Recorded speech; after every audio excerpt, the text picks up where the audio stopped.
Welcome here to Wake Up Call with Dan Tortora on WakeUpCallDT.com, your one-stop sports shop, and on MixLR.com/WakeUpCallDT. Hope you're having yourselves a tremendous morning this morning and a happy holidays and a Merry Christmas once again for all of you out there. It seems like I haven't been on the show. Seems like it's been forever, but it's been since last Wednesday because we took obviously Christmas Eve and Christmas Day off, but we put those shows into the shows before. So we actually did a week of shows in 3 days. We just put them all together and we're able to bring that to you. So hopefully you're having yourselves a fantastic morning, and hopefully you've had yourselves a fantastic Christmas and great holidays, and happy Kwanzaa and happy Hanukkah to everybody else out there as well. And I just want to say that I'm very grateful for the show. So it's great to be back on the air, and like I said, it seems like forever, and that's how I know that I love it after 18 years and counting.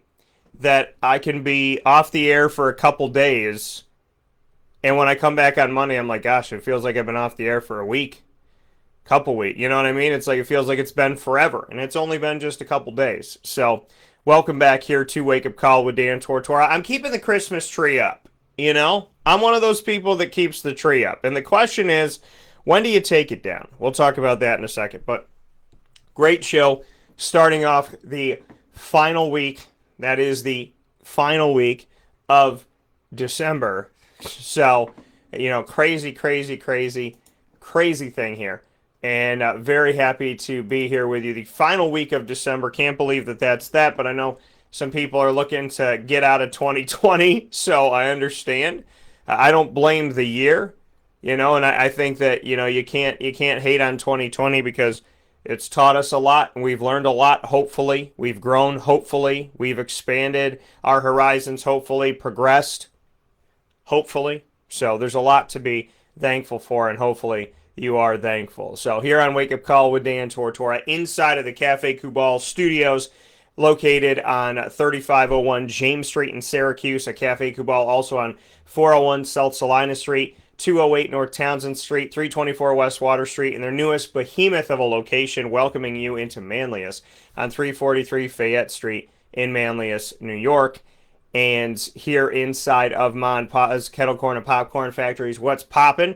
MonPasPopcorn.com is the website to go to. Use the online promo code DT20 for 20% off anywhere in the 50 states. Have it delivered right to you. That's DT20. Inside of what's poppin' for today's broadcast, we have Dave Pasiak and Scott Blair. SJ Blair are going to be joining us on the show today. And it's going to be a really cool thing here that we're going to be able to do with Dave and SJ, which is we're not having, Dave on and then SJ. They know each other, they're friends, they're close. We're doing a three-way call, so the three of us will be having a conversation live on Wake Up Call with Dan Tortora. You'll be able to watch it here on Facebook.com/LiveNowDT. You'll be able to listen to it on MixLR.com/WakeUpCallDT. So Dave and SJ will be joining me here on the broadcast simultaneously for a three-way call on basketball, moving forward, life, and so much more. And then at 10:30 a.m. Eastern Time, I'll be joined by Nykeem Johnson, a friend of mine that has decided to move forward from Syracuse and for his final year of eligibility, as the transfer portal is free and clear. Now he is a senior, but they gain a free year this year, so everybody's got another year if they played or didn't play or whatever it may be. So for Nykeem, he has this free year to use with it what he would like to. He decided to enter the transfer portal, leave Syracuse, and play his free year elsewhere. So we'll be talking with him about that at 10:30 a.m. Eastern Time today. Nykeem Johnson will break the silence and talk with us about his decision to move forward from Syracuse. So we'll talk about that and so much more, including his music career, which some of you may know about, some of you may not. So we'll have all that coming up in just a little bit. So once again, our trio of guests today, Dave Pasiak, SJ Blair, and Nykeem Johnson. Basketball and football on the docket, and we are in that final week of December. And again, The Christmas tree is up. And yes, that is Accuses in the House, oh my God, sign behind it. The Christmas tree is up. I don't want to take it down. I'm one of those people that'll leave it up until Valentine's Day. I want to know about you. Write to us on mixlr.com/wakeupcalldt and write to us on facebook.com/livenowdt.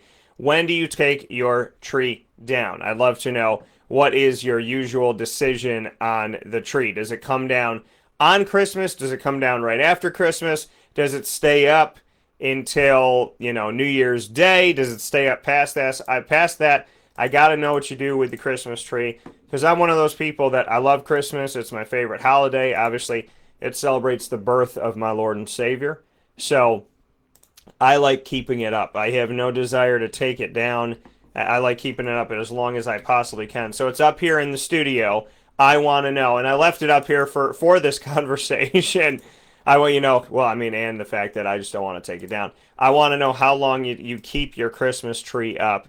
So send off your thoughts to us here on Wake Up Call with Dan Tortora this morning, and let me know how long that tree stays up in your household. So with that being said, we'll take a step aside for a fast break. When we spin back around, Dave Pasiak and SJ Blair will make history on Wake Up Call with Dan Tortora as they join each other on a three-way call and have this awesome moment in our history to talk about so many different things, including how they have spent 2020, what they've learned from 2020, basketball coming back, the NBA already back, college basketball, the starts and stops, the holidays, and of course having a strong faith. All of that comes up here on Wake Up Call with Dan Tortora, where sports meets life, right after this fast break. We appreciate you being here, hanging out with us here on the broadcast inside of the Cafe Kubal studios, and we are about to make a very, very, very awesome last week of December for you,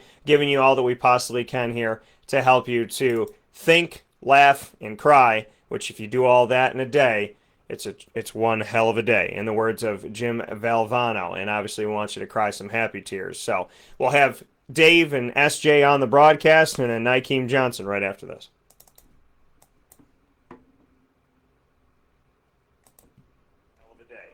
Of Jim Valvano, and obviously Avocoli's Restaurant, located right at the corner of Route 57 and Wetzel Road, is proud to be your local neighbor, growing with you for over 20 years. We're open 7 days a week for lunch, dinner, and drinks. For takeout, delivery, or catering, call us at 315-622-5100.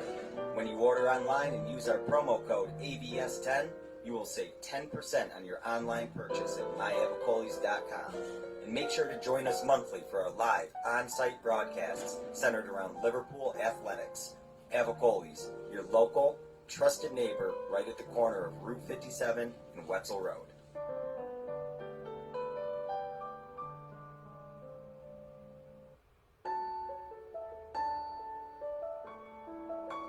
Having peace of mind when you're out of town that your furry-loving friend is safe and sound means taking them to Canine Campground, because we all know that when it comes to the love of our pets, it goes well beyond the call of duty to make sure they're safe and sound.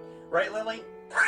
So take a ride to 242 Johnson Street in East Syracuse, New York, and see Canine Campground and where your dog will be staying, in the classic cabin, the executive cabin, the grand cabin, or of course the luxury cabin, because if you know Lily, you know she loves luxury. Now you don't have to wait to the last minute to find a family member or a friend that'll take your dog for a few days. Call Canine Campground at 315-299-4013. That's 315-299-4013. Their drop-off and pickup times are Monday through Sunday. Check K9campground.com for more information. That's the letter K, the number 9, and campground spelled with a K.com. K9campground.com. When you're going out of town, bring your dog to Canine Campground.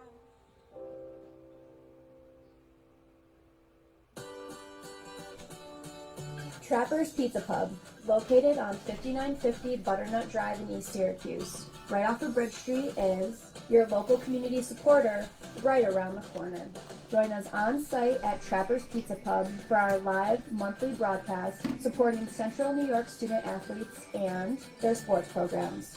Call 315-438-4444 for more information. And find us on Facebook and Instagram at Trapper's Pizza Pub. Trapper's Pizza Pub, your local community supporter, right around the corner.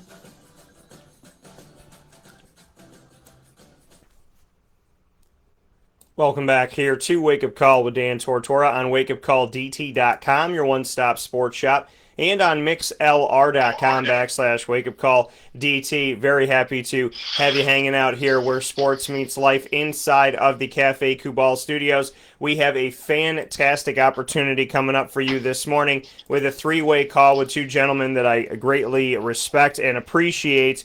And he has corrected me, and his code name has been taken off of our screen, and now we've brought back his government name, and that is Mr. Scott Blair. Scott Blair and Dave Pasiak hanging out with us here this morning on a three-way call inside of these Cafe Kubal studios. And a Merry Christmas, a early Happy New Year, and a Happy Holidays to everybody out there. A fantastic week of shows set up for you to celebrate 2020 and everything that we learned about it. I'm going to celebrate this year. I'm going to stay positive, glass half full. I know that this year has been trying on a lot of people, but I'm going to celebrate every year that I'm alive. So that's how I'm taking it. That's how I'm living. Positivity is what I'm all about, and that's why these two gentlemen are on the phone with me. So with that being said, they're both here simultaneously. That's what we get to have in technology. Dave, Scott, how are you? Doing great, Dan. Merry Christmas to you guys. Happy holidays, Merry Christmas. Good to see you. Good to be with you all virtually, of course, over the phone. Happy holidays, Merry Christmas. So, gentlemen, and thank you, and a happy holidays and a Merry Christmas to both of you. Scott, I'm going to start with you. What were the holidays like this year? What did you do? Did it feel a sense of normalcy at all? What can you tell me about how you've spent the holidays?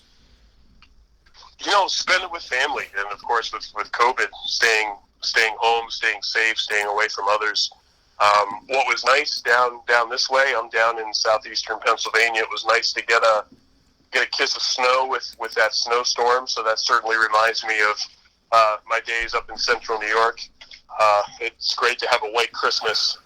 I loved your question just a few moments ago about the Christmas tree. How long are you going to keep it up? For us, I think it's just kind of a reaction of, hey, do you want to take it down today? And it's kind of on a whim, but it was good to just spend the holidays inside, be safe, good food, some good sports on TV, and just get back and enjoy the free time. Yeah, and for me, I mean, I got for the first time ever, I have the Wake Up Call Christmas tree. And so we have our all different sports stuff on here, and then some super powered pop, the entertainment show I do. I snuck a BB-8 on here, and I snuck one of the comic book things with the BAM on the top. But yeah, I mean, that is the question: is when do you take the tree down? I'm one of those people where I'm probably the last one on my block to take it down. I see people, their tree is out. It's sad. I see it like the day after Christmas, 2 days after Christmas. Mine is staying up in January if I can help it, if the tree is not shedding and whatnot. So I gotta ask you, Scott, coming off of that. I know you say you kind of do it on a whim, but when would you like to keep it up until?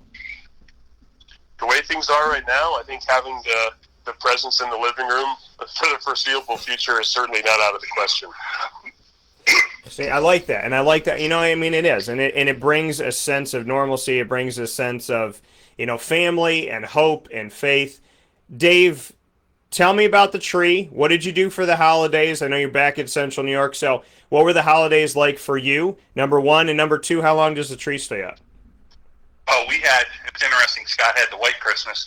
We actually had the rainy green Christmas because it got rain most of Christmas Day until a little snow late at night, Christmas night. But, we got together with family, a lot smaller gathering than normal.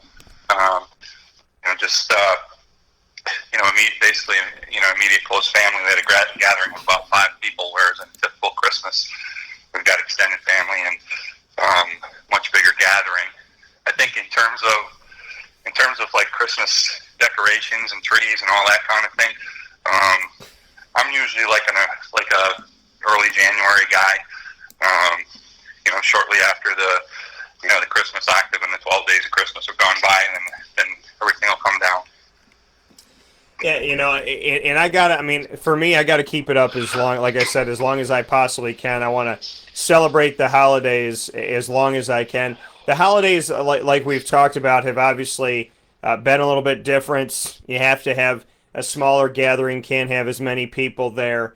Dave, for you, how have you navigated through this all? Because it is a very strange year, and it's been trying. And normally when things don't go the way that you want them to go, or you're feeling a little bit down, you cling to family, right? You run to your loved ones, your family and friends. So in this year where, things have been stressful and people have gotten kind of maybe depressed and down, you can't run to everybody. You have to Zoom call to everybody or whatever it may be. So how have you navigated and handled that of having a trying year? And then it's like, oh, well, thank God for the holidays. But then you get to the holidays and you can't necessarily be around everybody. Well, the saddest thing, and I mean, you get it to a certain extent, like every Christmas season and major holidays where, people that don't have a lot of connections, like depression is a big concern around the holidays. And especially now with COVID, like the saddest thing is, folks that are in the hospital or in a nursing home or something like that, and their families can't even see them at Christmas, which is really a sad thing. And so, thoughts and prayers always are with everybody in those situations. But, the one thing, like, thank God for technology, because it does allow, it allows all of us to stay more connected than we were. Like one of the conversations that I've had with friends of mine is how would society be different, better and different, worse, had this pandemic hit like 20 years ago or 40 years ago. And I think one of the things that makes us like a little bit better equipped to handle it is, all the advances in technology and being able to FaceTime and Zoom and text and email and Facebook and all the ways we have of staying connected that we really didn't have up until really a very short time ago. Yeah, and that's the thing. If this had happened, and Dave, I think you and I have talked about this before, if this had happened a while back, if this had happened in my childhood, there would have been answering machines, and, you would just be hoping that someone would get back to you. There wasn't any texting. There was no Facebook. There was no Twitter. There was no Instagram. There was no Snapchat. So there was no way to really get to people. And the other thing is too, when people say, "Oh, well, I'm at home, so I've watched like every Netflix movie, or I'm watching Disney Plus, or I'm on Hulu, or I'm binge watching my shows." You couldn't binge watch anything back then. So it definitely is a different world. We have things that can take our attention and help us, kind of escape reality for a little while by watching, these shows. And obviously social media has helped to keep us together for those of us that use it the right way. Scott, for you, what can you say about this? Kind of handling a pandemic and knowing that this has been such a strange world, and yet coming off of Dave's point, the fact that we can interact with each other in a way where we can all stay together while we're apart, and so separate but together type of feel, and how this life has made it easier due to technology that it happened now instead of then. What can you say about all of that, and how have you handled the fact that normally something like this would make us run to people and all get in a room together, but that's what they're asking us not to do? No, and I think what Dave stated, I agree with 100%. And as he was sharing that, in my head, I was thinking immediately of sports. And sports has always been a release for us. And thank goodness for technology, because it allows sports for the shows to kind of go on, right? For the show to go on. And of course, there needs to be the appropriate protocols. But, the traditions of the holiday generally have been around football and hoops on Christmas Day in particular. So to have had that tradition still present for us, regardless of where we're connecting from, that certainly brought back that sense of normalcy that we've been talking about, and certainly have missed in some regards. Yeah, and we have, we've had that, sports brings that normalcy. I always say that, one of the reasons why I love, broadcasting in the world of sports is because, it's the happier news. Obviously you see that, your team lost, that might happen, but more often than not, it's the happy news. It's the news that you could go to when you don't want to watch the regular news. And I feel that it's an avenue that people appreciate, and they always run to, because it isn't your typical depressing. The first 15 minutes of the local news is like a rape, a shooting, a stabbing, a fire. This kid died, that kid died, this bad thing happened, then somebody died at the zoo. I'll never forget watching the news a long time ago. And it was bad, bad, bad, bad, bad. And then as they rolled the credits, they said a new giraffe was born at the zoo. And I was like, why not lead with that? You don't show me that at the end. It's like horrible, horrible, horrible. Okay, positive. And, that's not how I would want a friend to be or a family member to be. That we hang out and they tell me bad news, bad news, bad news, bad news, bad news. And right before we hug and leave, they say, oh, yeah, this really good thing happened to me. I want to hear what's going on in their life, but I want to be surrounded by positivity. And I think in this year it's so easy to be around the negativity because it is everywhere. And it's so easy to sit and fester in that negativity because that's what the media throws in your face. And we have to be the difference. And I said it on my show. I said, listen, I'm media by definition, but not by personality, not by morality. But I'm the media on my badge, and it is my civic duty to tell the truth. It's also my civic duty to find a way to brighten up your day and not bring it down. So we've kind of tackled everything going on here at Wake Up Call differently because I care about the community and I want to be a positive voice. I want you to laugh when you listen and watch in the morning. I want you to think, and like I said with the Jim Valvano quote, if you think, laugh, and cry, cry some of those happy tears. Hug your mom, hug your dad, call up your brother, your sister, whatever that may be. Say sorry.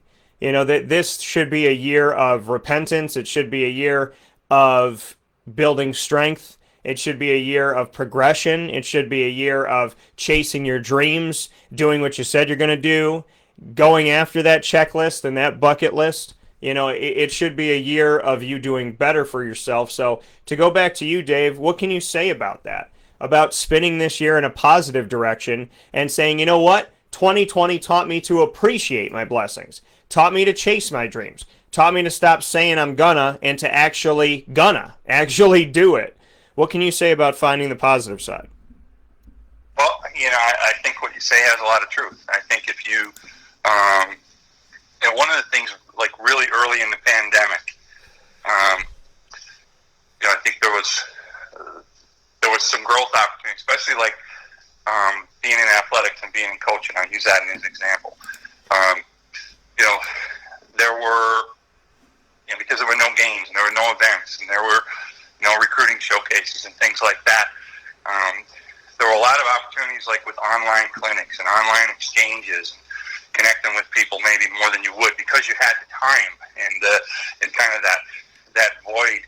And so I think you had an opportunity to take advantage of that and come out better on the other side professionally. And I think the same thing holds true, like on the personal level. I think, like you said, it gives you a greater appreciation for the blessings that you do have. And like I can speak to myself personally, like, working from home and being on lockdown at various times and being kind of restricted as to what we could and couldn't do, things we had taken for granted in society, that creates a void too. And like me personally, like I was able to fill that to an extent, getting more in touch with my faith and getting more, I think you get more spiritual when you have more, like, when you're more isolated, I think. So you fill that, you have opportunity to fill the void that way. So, you feel like when we come out on the other other side of all this, hopefully, and honestly, one of the disappointing things is that societally, I think we've continued to drift further and further apart on the grand scheme, and that comes back to the media, the negativity, and divisiveness, and all that. But I think from a personal level, I think a lot of us will come out of this on the other side, really not taking things for granted as much, and hopefully being a little bit better versions of ourselves, if that makes sense. Yeah, and that's the thing, is to be better to one another and to have that connection. Like you said, we can argue that we're more apart now than ever, which should be a time where we should be together. Divide and conquer is a lot easier, right? They say all the time that a house divided cannot stand. So, that's the interesting thing about all of this is, you shouldn't just be thinking every man for himself. This virus has shown me that if you don't believe it, we need each other more than we don't. And, we need each other to leave some stuff on the shelves for one another. We need each other to cover our mouths and, and be smart, not go out if we're feeling sick. Like we need one another very, very, very much so. And that should be shown with police. It should be shown with firefighters. It should be shown with, teachers and coaches, you guys in your profession, how needed you are, how some of the kids that come to you don't want to go home. They don't want to be quarantined at home. They don't like the neighborhood that they're in. They don't have a meal every night. They don't feel safe. They don't have a father figure. They don't have a mother figure. There's a lot of things that have gone on in this world that should prove to us how much we need each other. And it's sad that we still have to state that fact. Scott, what can you say about making 2020 a glass half full? Well, all the points that Dave just said, and that's certain, there are elements of that I know we spoke about when we were together over the spring from that coaching perspective of, well, we can't get onto the court and we can't play, we can't scrimmage, we can't work out. But what we can do, quite frankly, are the things that brought us to being coaches, to being teachers of the game.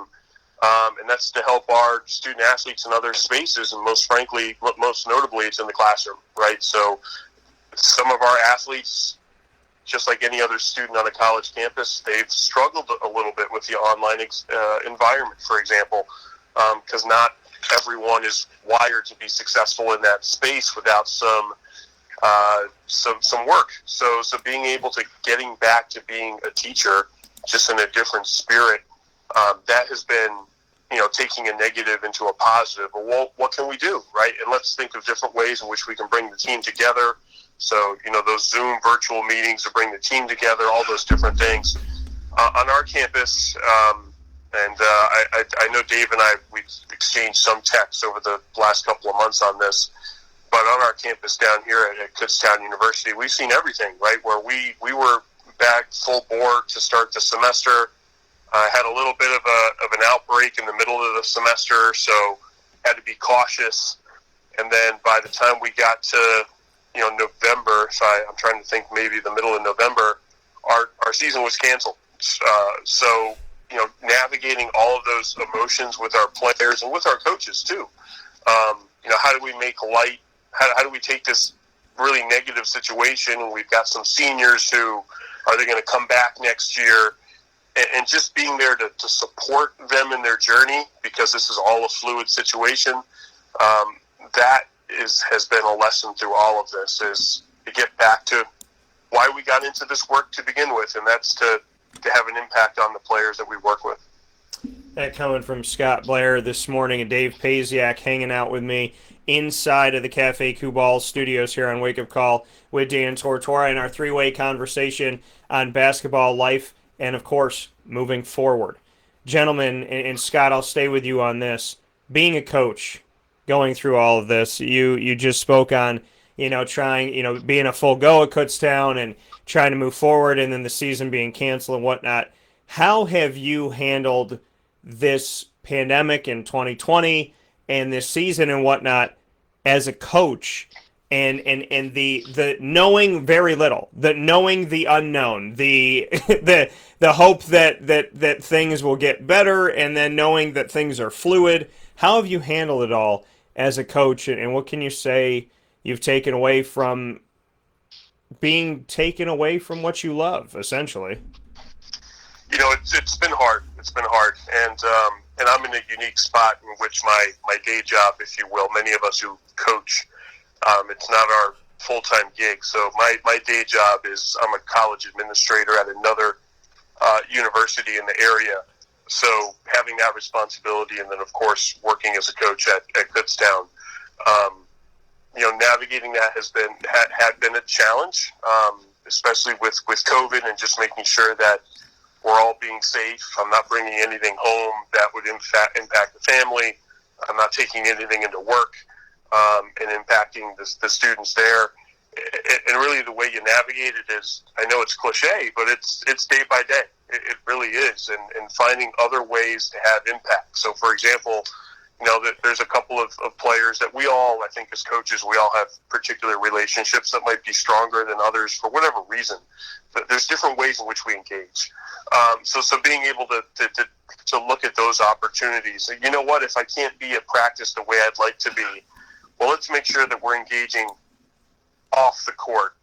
And I would say some of those instances are actually happening more regularly than they were previously. So that's an opportunity, right? And I think a lot of that has been because of technology. Dave, I know you from our times together on the staff together up in Syracuse, 10, 15 years ago, you were always fantastic in text exchange and text messages.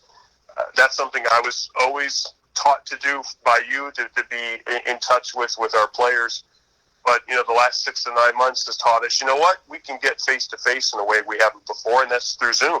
So that's one way in which I've looked to still be engaged just differently because of the uniqueness that COVID provides and the inability to really see a person's face because of the masks we have to wear and all those different things. Zoom has certainly provided a nice opportunity for that. Yeah, and having Zoom to reach out and connect, it's keeping us closer while we're far apart, as we have been speaking about here on Wake Up Call with Dan Tortora this morning, and Dave talking about that technology, and thank goodness for the technology. There's people that told me that they're not really into, I'm not really into using a phone for calls. You're right, they just text, and they don't video call, they don't want to hold the phone and stay on the. I mean, I've had people say, I don't like holding the phone. I don't like being on the phone. I don't like talking on the phone. I'll text you all day, but I don't like being on the phone. Hopefully that's changed. Hopefully hearing someone's voice matters, seeing their face matters, and we've been able to grow that as we look at being more positive moving forward and not being so angry when mom calls, or when your friend wants to talk for a bit that hasn't seen you in a while, or your mentor reaches out to you from grammar school or whatever it may be. Dave, for you as a coach, how have you handled the start-stop and the confusion of the year? Well, first of all, on the texting versus calling, I think that's really a generational thing, because we still, even with COVID, you call a kid, they won't answer, and then they'll text you right back, what did you want? So I think that that's a generational thing that perhaps won't subside anytime soon. But in terms of COVID, like our situation's been a little bit different than Scott's. We were full. We were in person in the fall and able to start practice in October, and first couple weeks could only be like drill work, and then we were full practice after that. And our campus was COVID free basically until, and we had random tests on campus every week, and then athletes, we got tested weekly once we started practicing. So we were COVID free all semester, thankfully, until the last week or so, week and a half before everybody went home at Thanksgiving. We had a handful of positive tests on campus, but none of them were residential students. They were by and large, there were students that were either full remote or commuter students that picked it up in the community and whatnot. So So we got through the semester without any significant COVID disruptions to our practice schedule. We just couldn't play any games. And in our conference,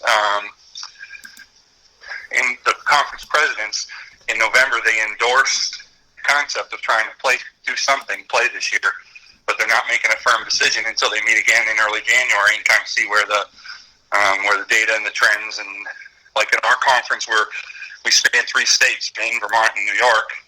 And so there's 3 different kind of sets of state parameters that the colleges have to kind of adhere to as well.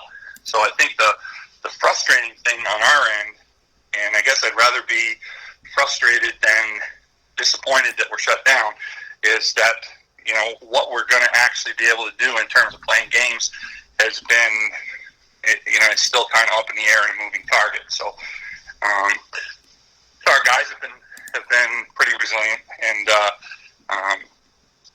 kind of understand that it's what we're going through, and I think they see other schools that their peers and their friends go to in the Northeast that have either shut down athletics or full remote all fall, things like that. So I think our guys were appreciative to be able to be on campus and be able to practice all fall, and we're still hopeful that we're going to have some semblance of a meaningful season once we get back in January.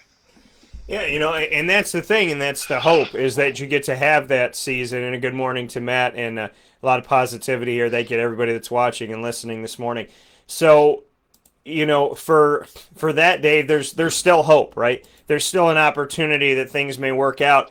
How confident are you on the chips falling and doing what needs to be done to make sure that there can be some type of a season? I mean, at every level, D1, D2, D3, JUCO, everybody's trying to do what they can. Some conferences are individually making decisions. Sometimes it comes down to the school itself. We saw it in D1 that some conferences were saying, hey, we're not going to play as a conference, but you can play. Or the conference said, we're going to play, but then the school didn't have to play. How confident are you that you can be out there on the floor? Well, I think, and I'm all for, and I'm one that believes in, follow where science and data and evidence takes you. But the thing that frustrates me is that in the athletic realm, I don't feel like we're necessarily completely doing that in the COVID world. And what I mean by that is, I think there have been thousands of football games and other fall sports played at the professional, high school, college level all fall. And there have been probably hundreds to thousands of basketball games, be they Division I or other divisions or high school basketball. In the Northeast, nobody's playing high school basketball. Right. But in other states, they're 5-6 weeks in. So I think that, I'm confident that you can conduct games safely. There really has been no evidence. Nobody has come out with any evidence, or anecdotally or otherwise, of COVID transmission during a contest from a player on one team to a player on the other. You see NFL teams where they have 15, 20 guys have COVID, but nobody on the team they played has COVID. I think the Titans early in the season had played close to 20 guys. They had played the Vikings. Nobody on the Vikings contracted COVID. So I think conducting the games themselves, I think, is doable in a safe way, in a safe environment. The challenge is, how do you put into place things that keep your team safe outside of the actual games?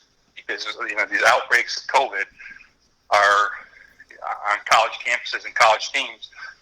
College athletes are contracting COVID at about the same rate as college students, according to the data. And it's from the guy on the team goes out in the town, goes to a party or hangs out somewhere, brings it back. Now you're in the locker room, meeting rooms and all that kind of thing all day. Now you got, a dozen guys on your team with COVID. So I think the greater challenge is, how do you keep your circle small and and get your athletes to understand and buy into the fact that they need to be safe and be smart away from the team so that they protect the guys on the team when they come back into your circle and your bubble.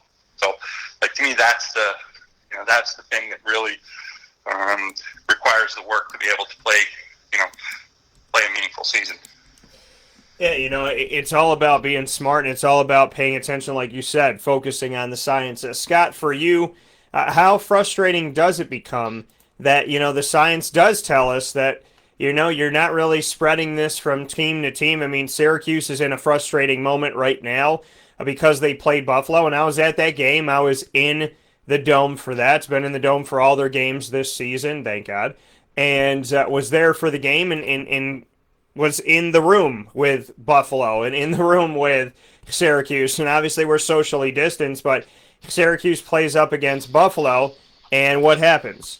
The Buffalo players, after the fact, somebody tests positive, and so now Syracuse has to quarantine. Syracuse missed a game that they had coming up and on December 22nd against Notre Dame. Then they postponed the game at Wake Forest on December 30th, which is supposed to be this Wednesday. And now they postponed the game on January 2nd, which is supposed to be at North Carolina. So this has affected their entire season up to this point.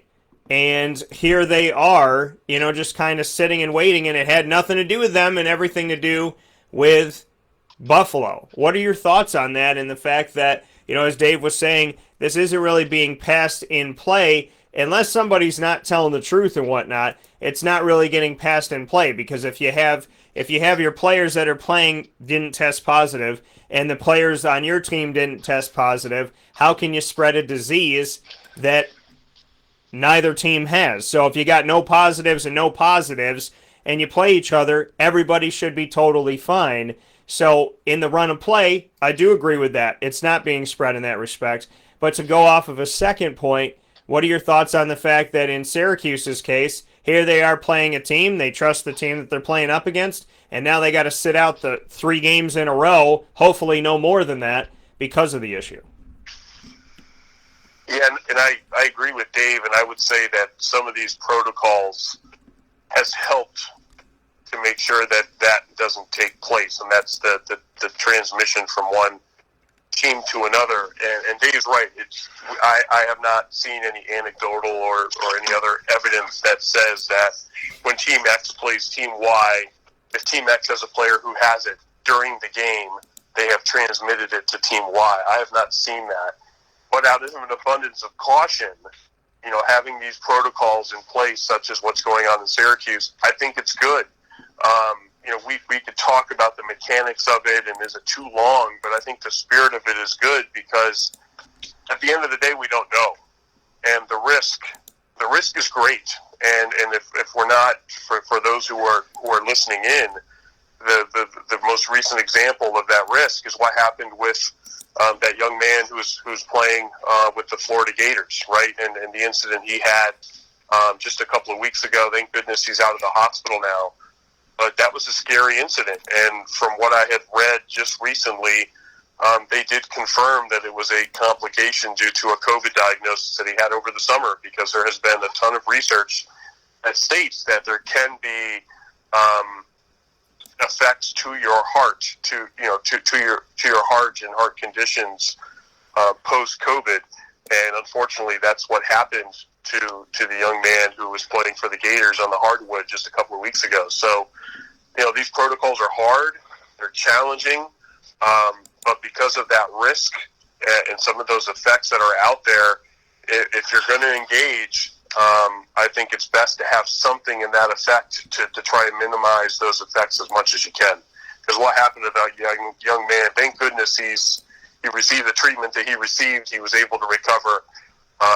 Hopefully he can get back onto the court sometime soon. We don't know, right? We don't know. It could be career-ending. That's something we'll have to continue to monitor. But, that is an example of really what we're all up against. And thank goodness for a vaccine. Hopefully it can get itself out there for those who are comfortable to take it, and we'll go from there. Yeah, and that's the thing is just finding a way to navigate through this and doing it together and being very smart. And like you said, the complications and things that can happen can be tremendous. So you really have to do what you can to minimize, obviously people being put in a bad situation. But Scott, I'm going to stay with you on this and what's going on. In the world we live in today, as we've been talking about here, some teams are playing and some teams aren't. There might be games going on in New Jersey, but they're not going on in New York. I mean, I had a baseball player here that's, obviously looking to become a pitcher in the bigs someday, and there's nothing going on in New York, so he goes across state lines, goes into New Jersey, plays in a bunch of tournaments.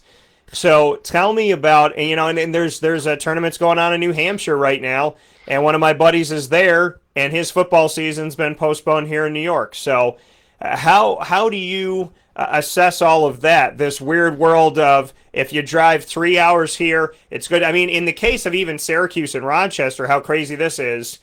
In Rochester by town, you can't do this, but you can do this in another place. I know obviously some people that work in salon and that kind of world, the beauty side of things.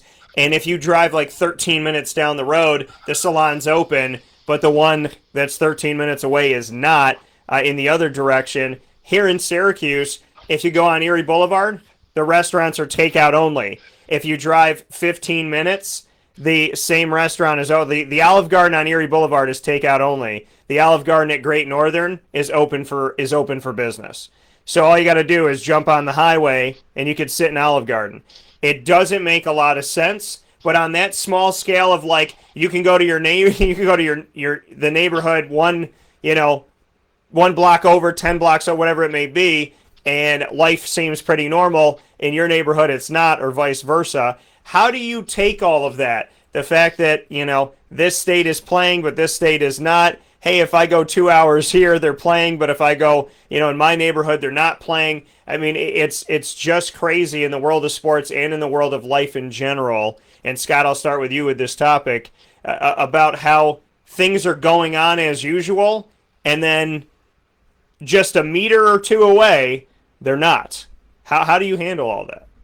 Yeah, and there's so many other examples, right? I mean, even just yesterday, watching the NFL, where you've got some teams who've got fans in the stadiums and others who don't. So that variance just within the league itself, and as David said a little bit earlier, so much of it has to do with the state that you're in. The way I handle that, I'm going to reference one of my assistant coaches from when I was at SUNY ESF. Coach Reynolds he was great at reminding our players, control what you can control. And in this case, I don't think there's anything better to say than that in this current circumstance, because it is maddening. It is maddening that for us at the college level, we can't play. Our season's done. But we live in the community. My daughter's youth sports, they're carrying on as business as usual. So, that variance is very maddening. I had that conversation with one of her youth coaches just for context and just to have a conversation in the fall of, hey, listen, y'all are going to be doing this. I'm just trying to understand in my head how it's okay here, but it's not okay there.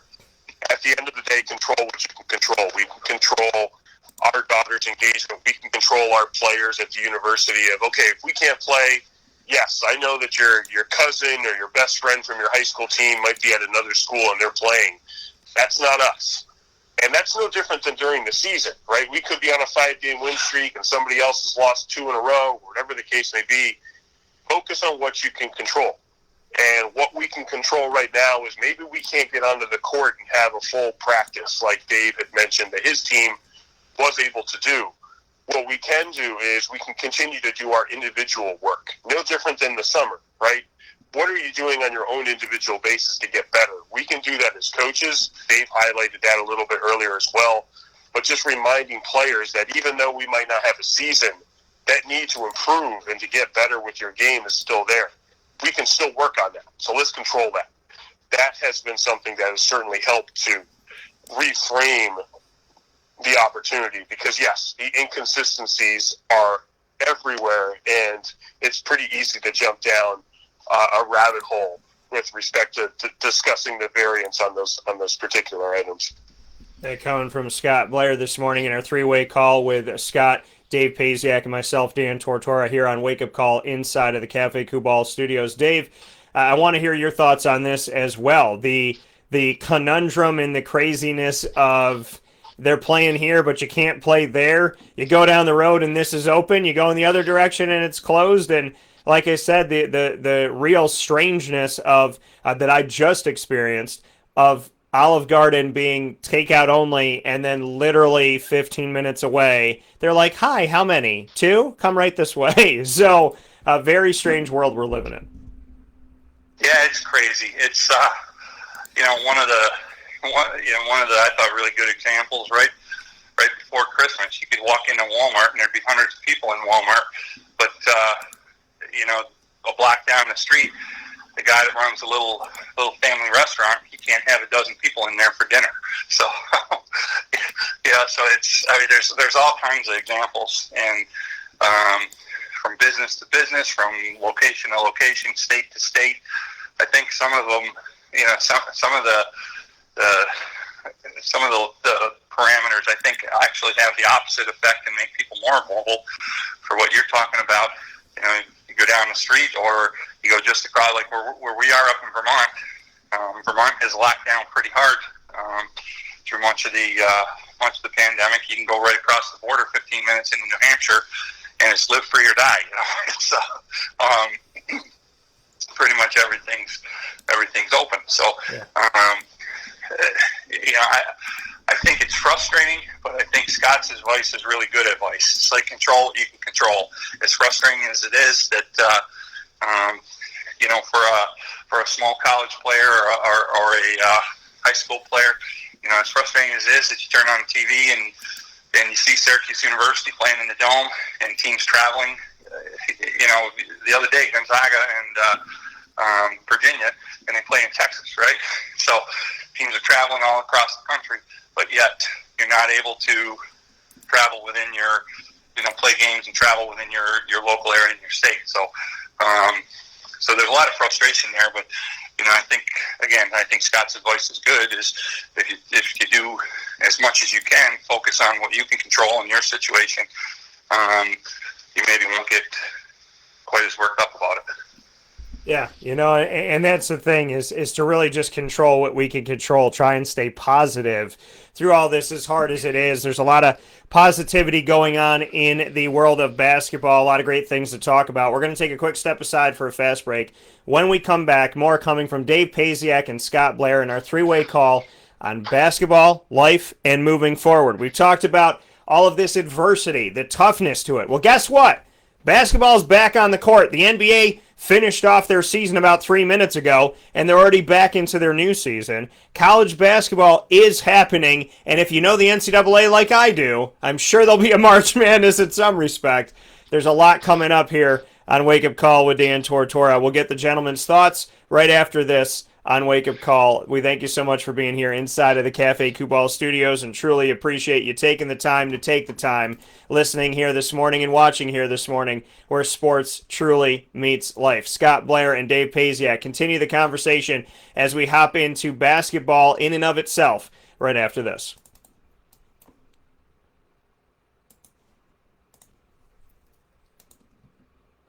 Townsend of Honda City with some good advice when buying a new car. The true cost of owning a new car is determined by the appraised value when you trade it. No vehicle appraises higher than a Honda. Next, look for low APRs and deep discounts. You also want low maintenance costs and great fuel economy. That's why my advice to you is to buy a new Honda. Looking pre-owned, visit our Honda Certified Used Car Center. Honda City, 7140 Henry Clay Boulevard, Liverpool, or HondaCity-CNY.com. It would be a pity if they don't shop at Honda City. This is Jimmer Sikowski, owner-operator of Chick-fil-A Cicero, 7916 Brewerton Road in Cicero, right in front of the Home Depot. I had a deep feeling that God wanted me to do something bigger with my life and to help people, help others. I kept putting Chick-fil-A in my life, and I realized as I was going through the franchise selection process that positively impacting the lives of others, but it's really core to what we do here at Chick-fil-A. First of all, it starts with the food. The food is brought in fresh daily. We bring in local produce. We prepare to order in the kitchen. We hand butter chicken. We hand spin our milkshakes. It's great food. It doesn't taste like fast food. I think the second thing is the way people feel when they come in a Chick-fil-A restaurant. It's different. We try to treat people with intentional kindness here, which is very different and deeper than good customer service. And so I think it feels remarkable for most people to come in a Chick-fil-A restaurant. And then lastly, the impact that we try to have in the community is very different. It's a big part of the expectation of every operator of a Chick-fil-A restaurant is that they're actively engaged in their community, they're a leader in the community, and they're making a difference. When they realize that what we're striving to do is to shine a little light in their life, that's a very, very different experience than you will have in any other quick service restaurant. And it's that remarkable experience that I think people will emotionally connect with.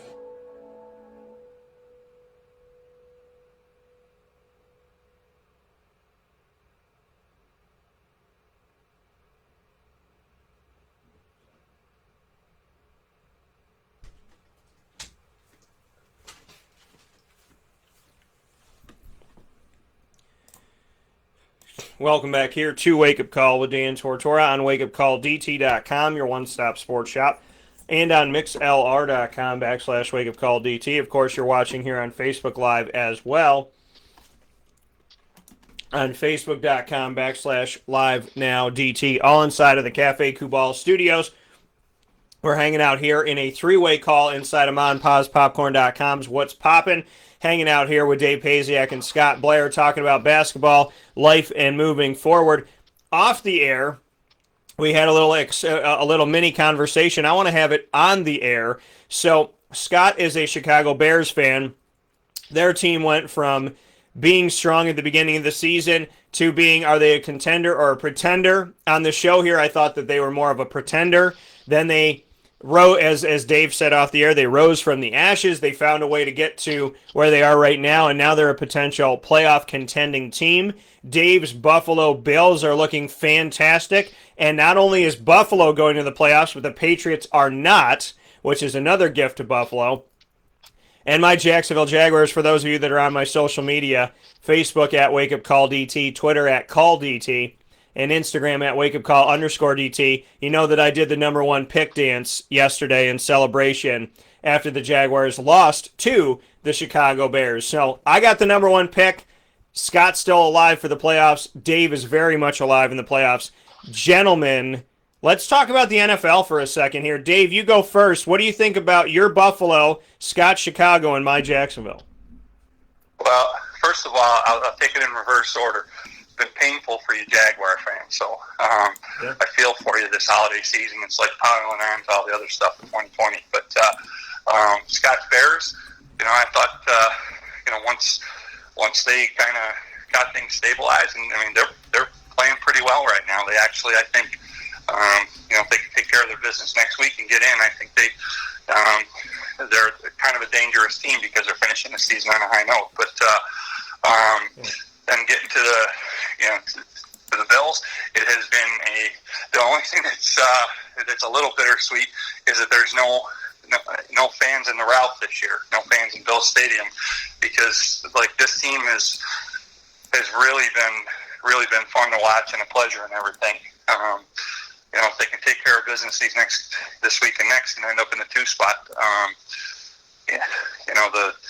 they're going to get at least one home game in Buffalo, and Kansas City were to stub their toe, they could get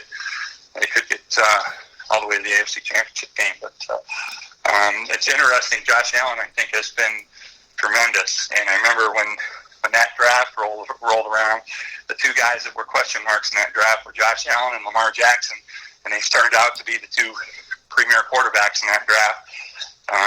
And meanwhile, Rosen's on the practice squad. Darnold has been not very good, and Mayfield is in the middle of the road at best. So, good time to be a Bills fan.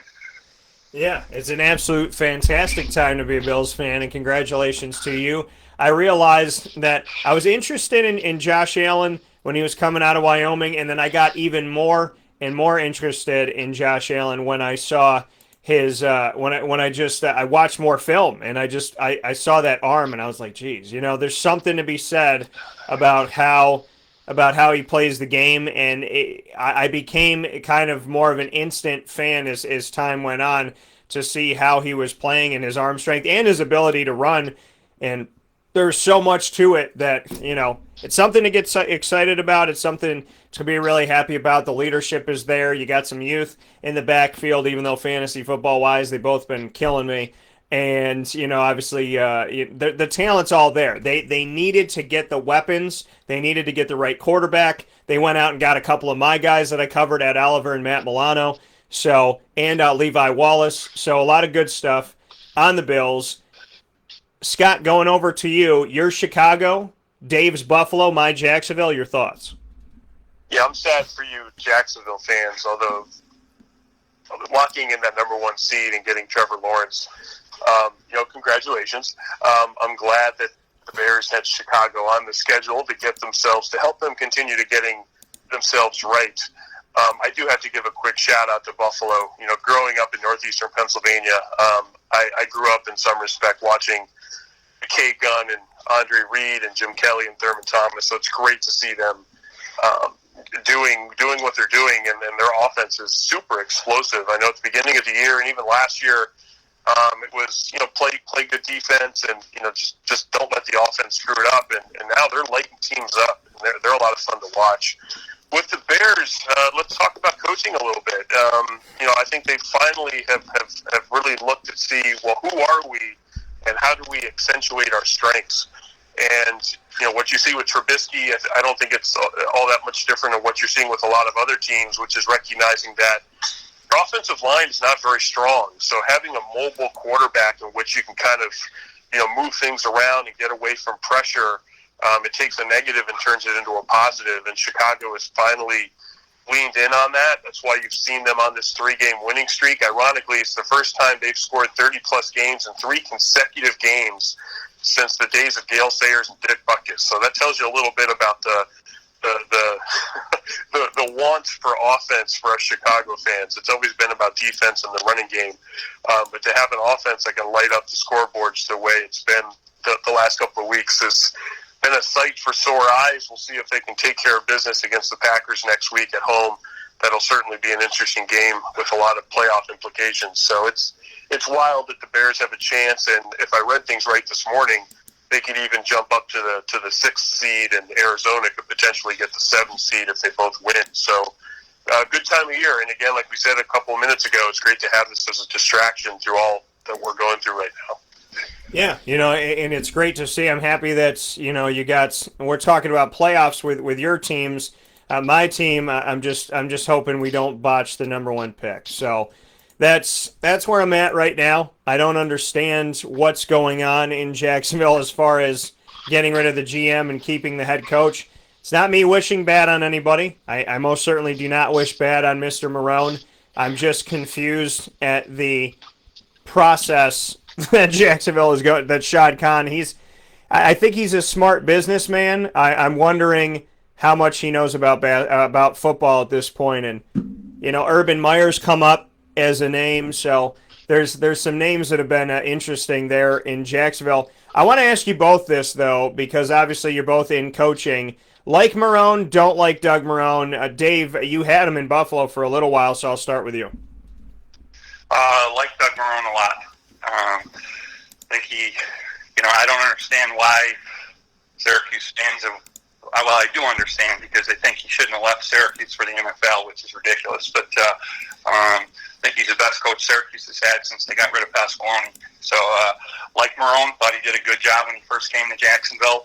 I think they've kind of made a mess of things the last couple of years, and unfortunately, I don't think he's going to survive. Yeah, I don't see how he does. I was very surprised to see him survive this year. And to be asked to come back this season kind of threw me off there in a big way. Scott, your thoughts? Like Marone, don't like Doug Marone? I like Doug Marone, but I don't see how he stays in Jacksonville for the very reasons that We talked about, I mean, they're a struggling franchise, and I think whenever you see a franchise who's got a number one pick is bringing in a new quarterback, usually it's a complete regime change. So if he were to still be there, wow, I don't even know what else to say other than that. That would be everyone would have their jaws dropped if he was still there. I think it's time for a change, and most of that has to do with the fact, again, that you're going to be bringing in a new quarterback next season. Yeah, new quarterback, new head coach. That's something that makes sense as we move forward. So make a lot of sense to make some changes now and see what they can do. To go to basketball, to go back to the court here for a second before I let you gentlemen go. Speaking here in a three-way conversation with Dave Pasiak and Scott Blair this morning on Wake Up Call with Dan Tortora about this year, about facing adversity, about coaching as they both coach. Dave coaching there at Northern Vermont Linden, and with the Linden Hornets, and then of course with Kutztown with Mr. Scott Blair, and coaching these schools and hoping for opportunities to get back with the kids and move forward with them. To look at basketball in general, there is some college basketball going on. Obviously, D1 is trying to play. Gentlemen, Gonzaga has had to cancel games right off the jump. I spoke a little bit earlier with you about Syracuse having to postpone at least 3 games in a row that went from December 22nd through January 2nd because of Buffalo testing positive and having played Syracuse. So let's start with college basketball. Scott, I'll start with you. What are your thoughts on there being a college basketball season for some, but not everybody, and how crazy it's already been? Coach K was talking about maybe they should have waited. All this stuff has been going on. Coaches against coaches, people that have been able to play their games, some that have not been able to play their games. There's a team that's already canceled their season, I believe Chicago State. What are your thoughts? Yes, and Duke women's basketball also canceled their season just a couple of days ago. I agree with what Coach K said, which is to wait. Now, I think when you have that conversation, people get scared and concerned of, well, how long are you going to wait? And does waiting end up turning into a canceled season? There is no doubt in my mind that the NCAA is going to do everything it possibly can to have March Madness this year. And everyone who has said anything on this matter, I think it's pretty unanimous. And it has to do with the finances, right? There was so much, there was such a financial loss. I forget the $2 or $3 billion I think that was lost because there wasn't a tournament last year. There's no way that they can't afford it. The NCAA can't afford it. So whatever they're going to have to do, they're going to make that happen. Now, does delaying the season a couple of weeks or a month or two because then you're playing in the spring as opposed to the winter, does that help? Maybe, for the reasons Dave talked about, right? When does this virus usually spread within a team? It's when people are just getting together outside of the sport. So when you're able to be outside, does that minimize the spread as opposed to being indoors? Sure. But at the end of the day, the bigger question is the tournament going to be held? And the answer to that is going to be yes. When is it going to be held? I don't know. Does it mean that there's going to have to be some cancellations of games and postponements like we've seen and like we saw in college football? Yes. But at the end of the day, there's going to be a tournament. I would not be surprised if it's maybe mid to late March, early April, but it's going to take place. That's without question. Yeah, I can't imagine a world where they don't have March Madness again. I don't see how that happens. They've talked about being on that one site and figuring that out and seeing if they could do it all in one area. Dave, the NBA, I know you're a huge fan of the NBA, very excited about the NBA being back. The season just ended. The new season has begun.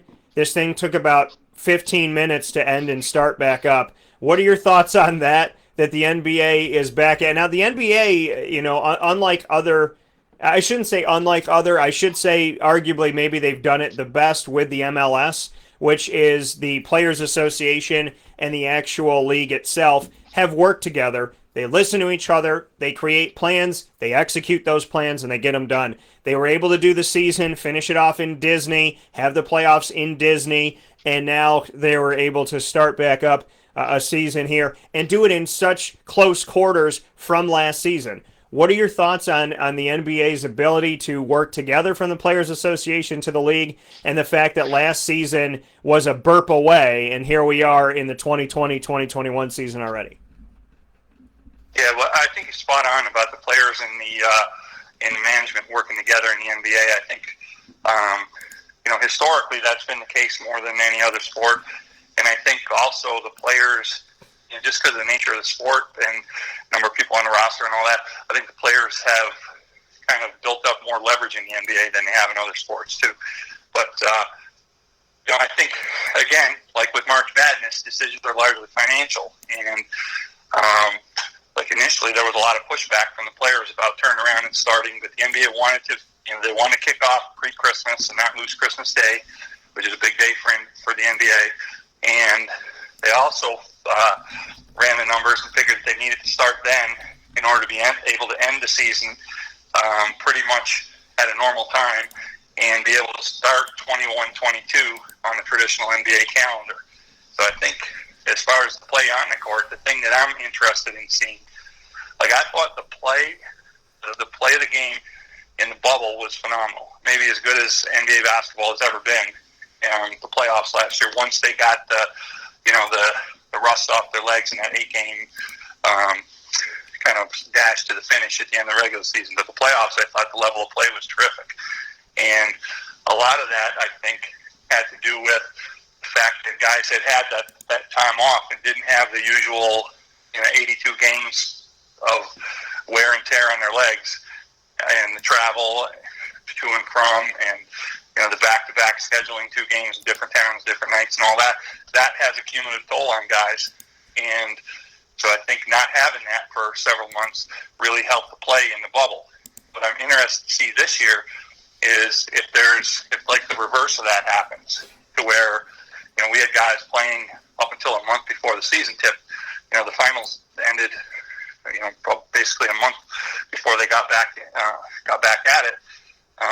What's going to happen to especially the deep playoff run teams, the Lakers, the Heat, the Denver Nuggets, the teams that went deep into the playoffs?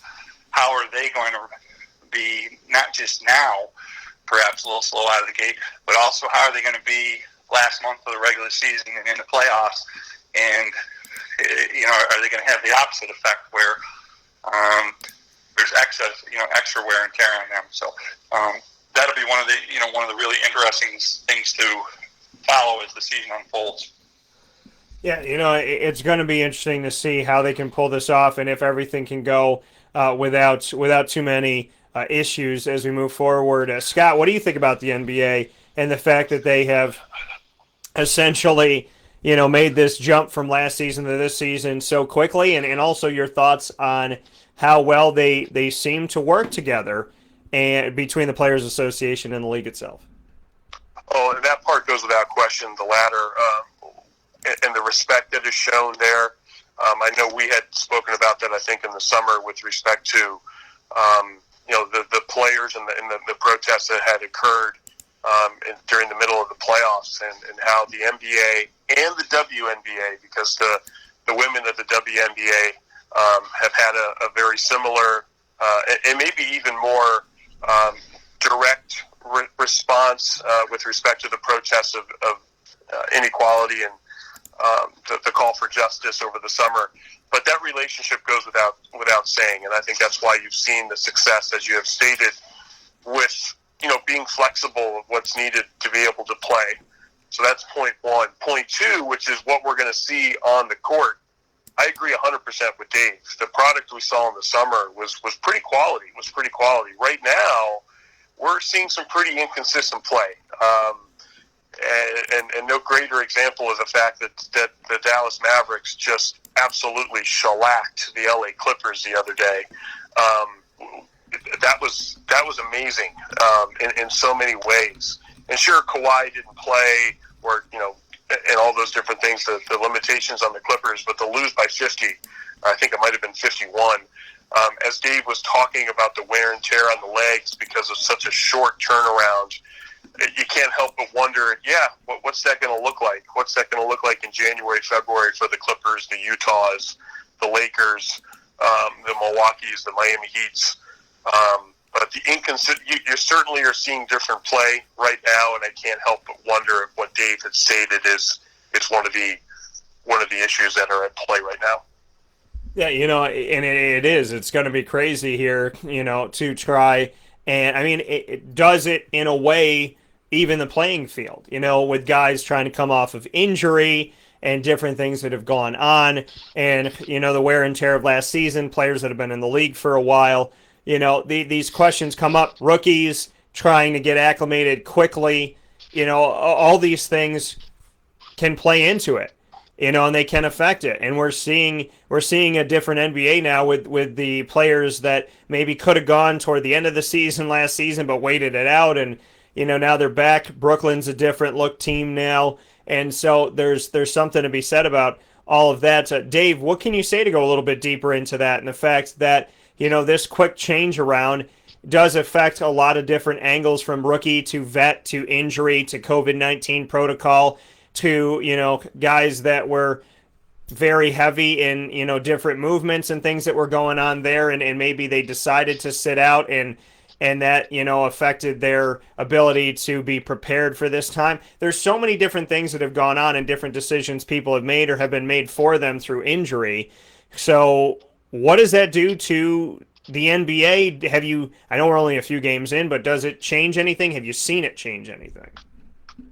I think the one thing with respect to impact the rookies and everything, I think when we chatted around the time of the draft, I think we talked about this, but I think that because of the abbreviated preseason and no summer league, lack of preseason games compared to the typical year, I really think that rookies are going to have collectively less impact on the league this year than they have traditionally in the past. I think there hasn't been nearly the same level of acclimation to the league. And I think conversely, free agents and new guys in new locations and everything could have more value. Guys kind of know their way around and whatnot.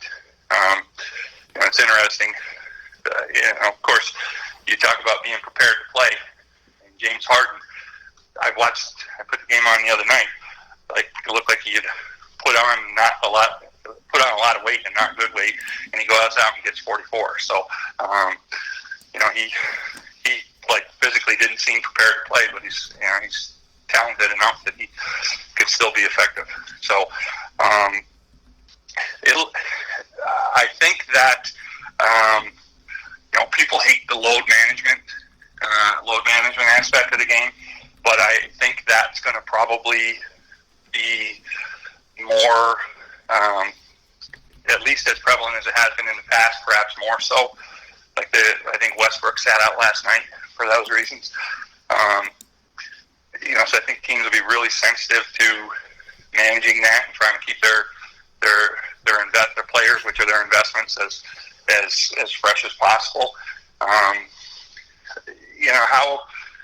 How guys like LeBron James, with the wear that he's had, I mean, he's a phenomenal, been able to stay at a high level for probably longer than any player in league history. And part of that is he invests so much in taking care of his body.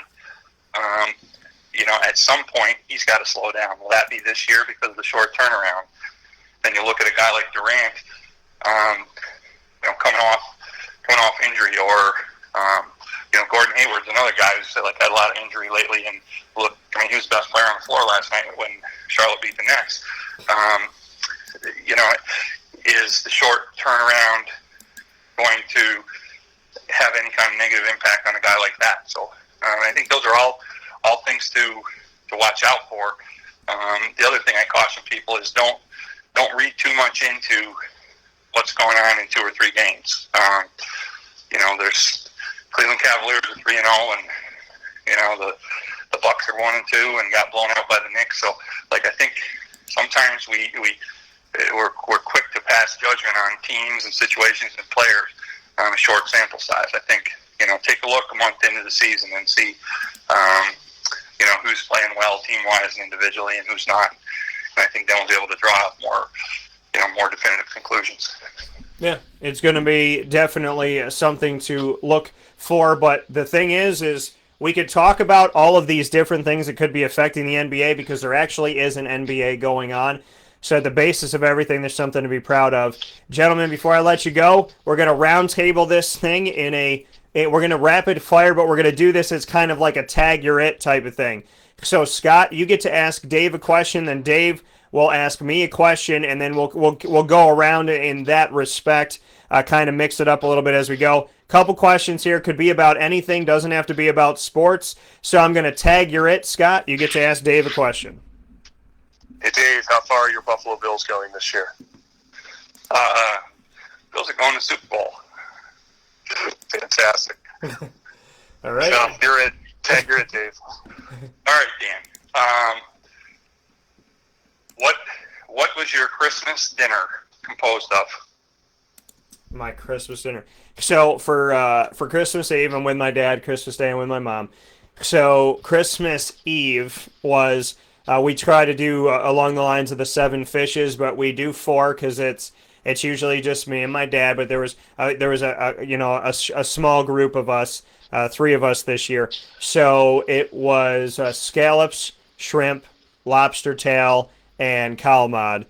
And then with my mom, it was lasagna, salad. What we have? Lasagna, antipasto, turkey, and stuffing. So I had plenty of leftovers as well. Now I will. Okay, so I'm it now. So now I got to ask somebody a question. I'm gonna go to you, Scott, and I'm gonna ask you. What are 3 things that you decided in 2020 on your bucket list that you're not waiting any longer and you're going to do? Oh, goodness, you're going to ask me 3. Okay. Oh, wow. One, I reaffirmed the value on fitness. So that's one thing I did back in April, and something that was a huge part of my routine was fitness during my lunch break when I was on campus. So because of the current situation, I was like, all right, how do I replicate that? So, all right, let me commit to that. So I made an investment so I could be able to do that at home. Peace of mind. So having some time through this crazy time that we're in to just find some time for myself. So that was number 2, and then number 3, and these are not in any particular order, but number 3 is time with family and having this time at home. It gives me some different time to be with family, especially with my daughter, who's soon to be 10. So really committing to that and spending quality time. Those are the 3 things that I would think off the top of my head. Awesome. Well, tag you're it, and you can keep going with Dave. You can go back to me, whatever you want to do. Oh, I got a question for Dave, and sticking with the sports theme. Everyone probably knows here he's a big 76ers fan. So Dave, as the season continues to unfold, do they need to stick with Ben Simmons, or do they need to trade him? Personally, I'd like to see him stick with Ben Simmons. I like Simmons. This is personally from a fan point of view and watching him play. I think James Harden is uber talented, but for me personally, his style of play is difficult to watch. And I'm not sold on James Harden and Embiid being kind of a 1-2 punch that can win a championship any more than I like Ben Simmons. I hope they stick with Ben Simmons. If they do trade him, I hope they really get a lot of value in the trade. I've been wanting to ask you that question for a while, so fantastic. Tag you're in, Dave. Okay. All right. I'll go to Dan. I'll go back to you, and I'll get back to the sports world. Okay. A, who do you think the Jaguars coach next year will be? And B, who do you hope the Jaguars coach next year will be? Well, I don't think. Okay, there's a chance it's going to be.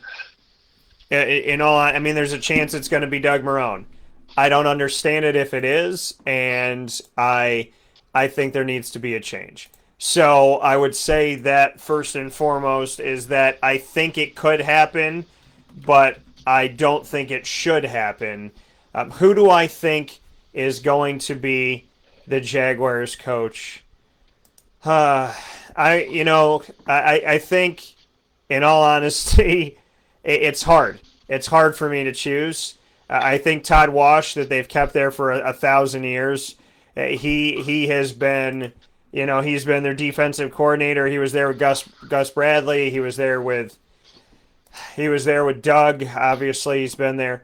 I think that there's a chance that they can make an Urban Meyer splash. There's that. There's, obviously Brian DeBoll of the Bills, the offensive coordinator.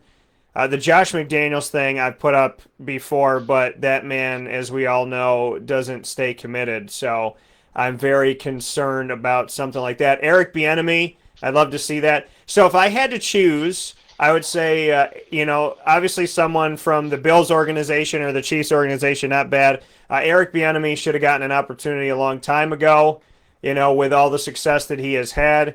Urban Meyer, I'm not against, and the fact that, he has his connections to the state of Florida, obviously, as well. I would have liked Josh McDaniels. So my hopes would be Bieniemy, McDaniels, or Urban Meyer, something of that respect. They need to make a splash. They need to get someone who's proven themselves somewhere. So those are names that I'm okay hearing if that's the case. It just can't be Doug Marrone after this year. You're right. All right. So I'm gonna go back to Dave, and Dave, I will ask you. It'll be my second to last one here. My question for you, Mr. Pasiak, is, if you were transformed into a food and you had to live as a food for the rest of your life, what food would you be? What meal would you be, and why? Let me think on this one. Probably pizza, because everybody likes pizza. All right, fair enough. Tag, you're it. All right. All right, I'll go back to Scott then, since we're going in this order.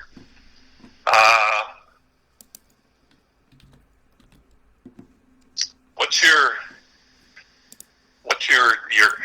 best guess estimate as to when stadiums will be open at full capacity for professional sports?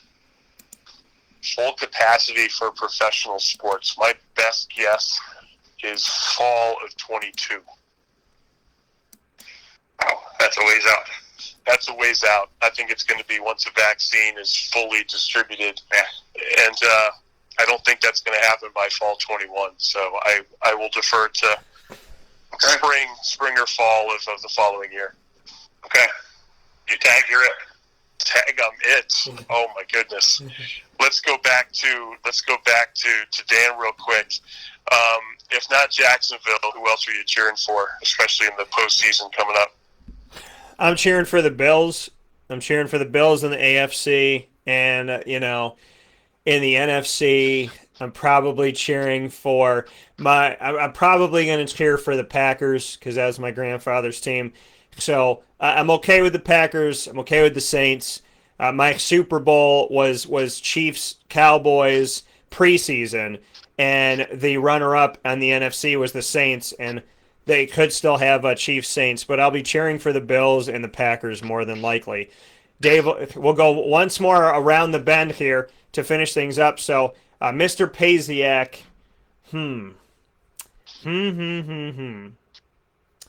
If you were put in a room and what you said could cost the life of Scott or I, and you had to be clear and you had to be honest, what would you say is Scott's best attribute and my best attribute, and your answer would have to save our lives? Can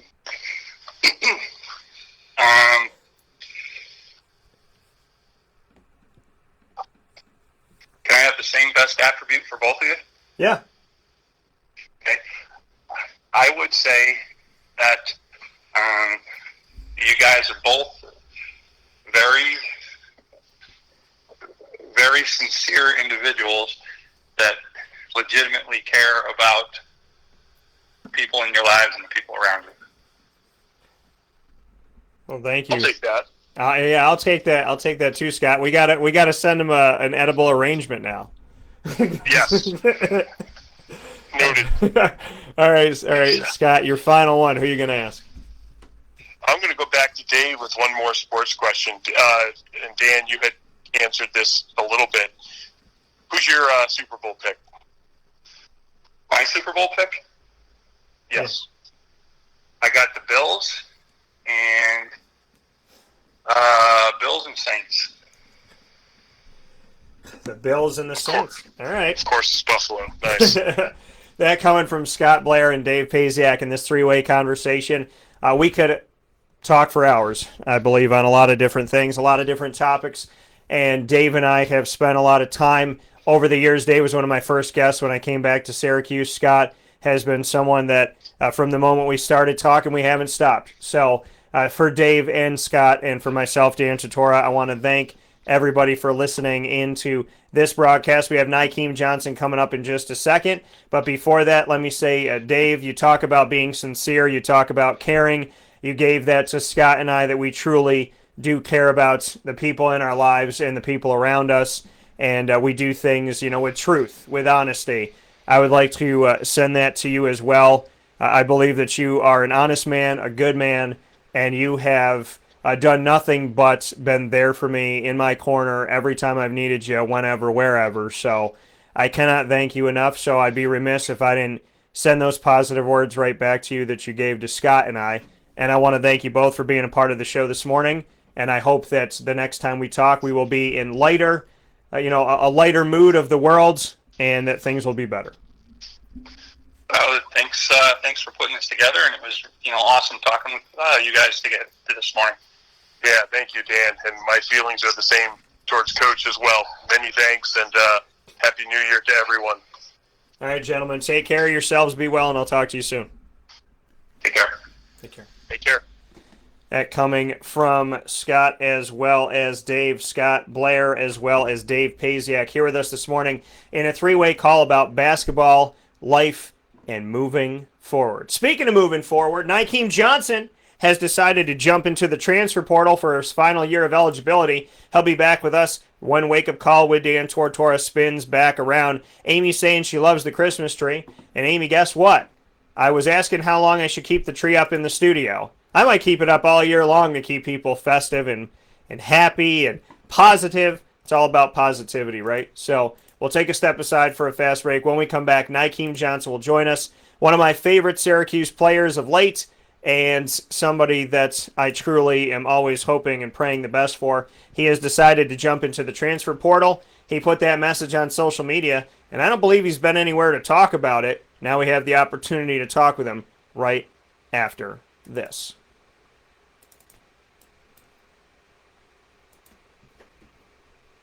Carvel DeWitt, it's what happy tastes like. Do you know why? Because we make ice cream. Creamy, rich, flavorful ice cream. Not yogurt or iced milk like some of our competitors. Ice cream. Fresh, by hand, daily. For the calorie conscious, we have something new for you. Our new Carvelite. Same great flavor, creaminess, and texture of our regular ice cream with only 35 calories an ounce. So whether you want an ice cream cake, flying saucer, dasher, carvalanche, hard or soft ice cream, we will satisfy your craving with our fresh, handmade regular or new Carvelite ice cream. Carvel DeWitt. It's what happy tastes like.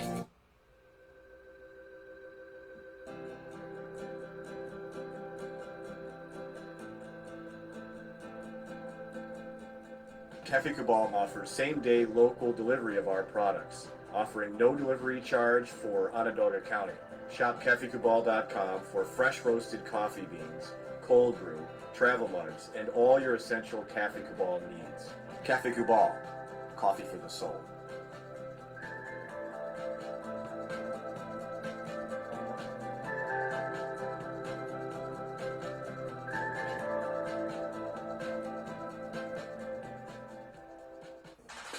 The Wildcat Sports Pub in Camillus, New York is located on 3680 Milton Avenue in the Home Depot Plaza. It is your family-friendly sports bar and restaurant.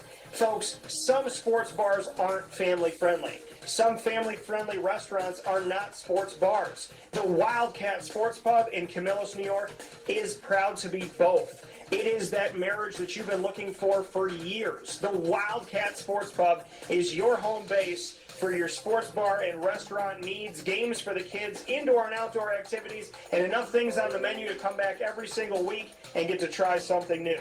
They're open Sundays from noon to 8 p.m., Monday through Wednesday, 11 a.m. to 11 p.m., and Thursday through Saturday from 11 a.m. to midnight. For reservations and party information, call 315-487-2222 for the Wildcat Family-Friendly Sports Pub and Restaurant.